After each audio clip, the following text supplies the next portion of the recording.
जय श्री राम दोस्तों, स्वागत है आप सभी का सनातन धर्म यात्रा में। दोस्तों, अक्सर आप सभी ने नवबौद्धों को ये चिल्लाते देखा होगा कि सनातन धर्म में स्त्रियों का बहुत अपमान किया गया है, स्त्रियों को कोई सम्मान या उनका कोई अधिकार नहीं दिया गया। लेकिन ये मूर्ख प्राणी ये कभी नहीं बताते कि बौद्ध धर्म में स्त्रियों के लिए क्या कुछ कहा गया है और भगवान गौतम बुद्ध स्त्रियों के प्रति कैसे विचार रखते हैं। तो आइए आज के वीडियो में हम आप सभी के लिए लेके आए हैं जातक कथा खंड 5 और आज इसमें पृष्ठ संख्या 510 पर हम देखेंगे कि भगवान गौतम बुद्ध स्त्रियों के लिए क्या क्या कहते हैं। तो इसमें लिखा है, इससे आगे नाना प्रकार से अपना वाणी का सौंदर्य प्रकट करते हुए कहा, मित्र पूर्णमुख ये चार समय पर अनर्थकारी होते हैं, इन्हें दूसरे के यहाँ नहीं रहने देना चाहिए। नंबर 1 बैल, नंबर 2 गऊ, नंबर 3 गाड़ी और नंबर 4 स्त्री। यानी कि यहाँ पर भगवान गौतम बुद्ध स्त्री की तुलना बैल, गाय और गाड़ी से कर रहे हैं। आगे कहते हैं, इन चारों को पंडित जन को चाहिए कि घर के बाहर ना रखें। यानी कि भगवान गौतम बुद्ध कह रहे हैं कि स्त्री को घर से बाहर नहीं जाने देना चाहिए। आगे कहते हैं, बैल, गऊ, गाड़ी और स्त्री को रिश्तेदार के यहाँ ना रखें। अनजानकार लोग रथ चलाते हैं और अति हाँकने से बैल को मार देते हैं, अति दोहन से बछड़ा मर जाता है और स्त्री जाति कुल में दूषित हो जाती है। यानी कि आप समझ गए होंगे कि भगवान गौतम बुद्ध स्त्री के प्रति क्या कहना चाहते हैं। नहीं समझे तो मैं आपको बता दूं कि वो कहना चाहते हैं कि स्त्री को यदि आप रिश्तेदार के यहाँ रखेंगे तो वो वहां जब पर जाकर रिश्तेदारों के साथ संभोग करेगी और आपका जाति कुल दूषित हो जाएगा। आगे वो कहते हैं, मित्र पूर्णमुख ये 6 काम करने पर अनर्थकारी होते हैं।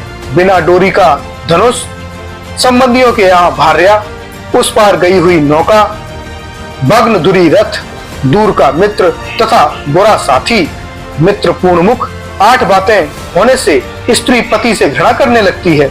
दरिद्र होने से, रोगी होने से, बूढ़ा होने से, शराबी होने से, मूढ़ होने से, प्रमादी होने से, सभी बातों में स्त्री का अनुगामी होने से, सब धन देने से।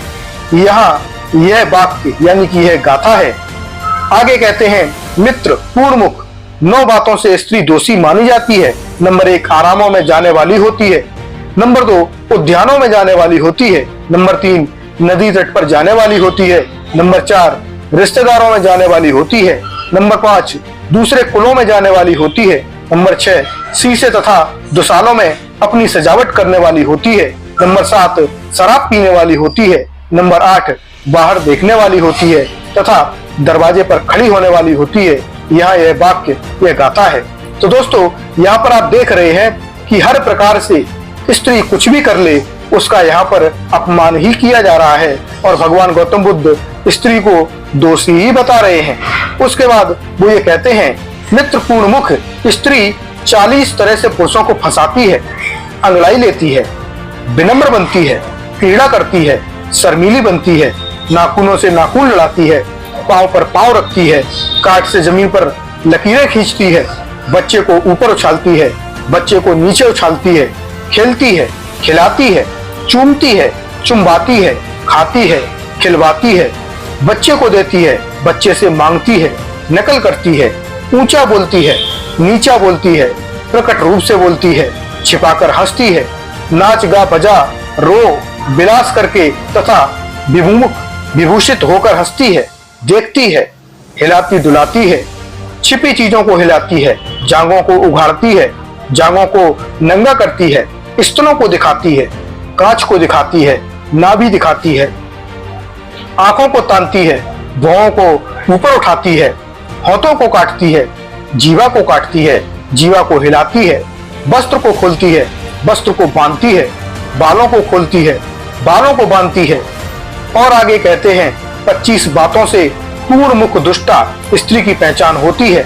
स्वामी के प्रवास में रहने की प्रशंसा करती है, प्रवास में जाने पर स्मरण नहीं करती, आने पर अभिनंदन नहीं करती, उसका दोष कहती है, उसका गुण नहीं कहती, उसका बुरा कहती है, उसका भला नहीं करती, उसे हानि पहुंचाती है, उसे लाभ नहीं पहुंचाती, मुंह ढककर सोती है, मुंह फेर कर सोती है, अस्थिर होती है, शोर मचाती है, लंबा सांस लेती है, दुखी की तरह रहती है, बार बार पेशाब पखाने को जाती है, उल्टा आचरण करती है, पर पुरुष की आवाज सुनकर कान खोलती है, उधर ध्यान देती है, भोग्य पदार्थों का विनाश करने वाली होती है, पड़ोसियों से यारी लगाती है, उसके पैर बाहर होते हैं, गलियों में अति घूमने वाली होती है, स्वामी के प्रति गौरव रहित होती है तथा दुष्टमा होती है।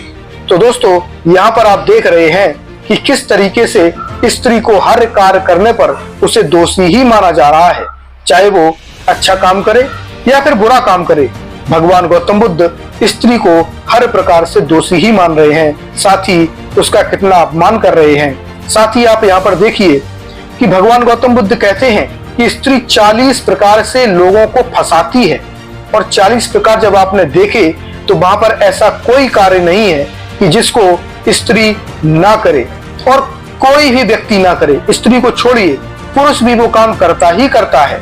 तो ऐसा कौन सा काम है जो स्त्री करे और वो दोषी ना हो। तो दोस्तों, ये जानकारी आपको कैसी लगी कृपया कमेंट बॉक्स में अवश्य बताइए।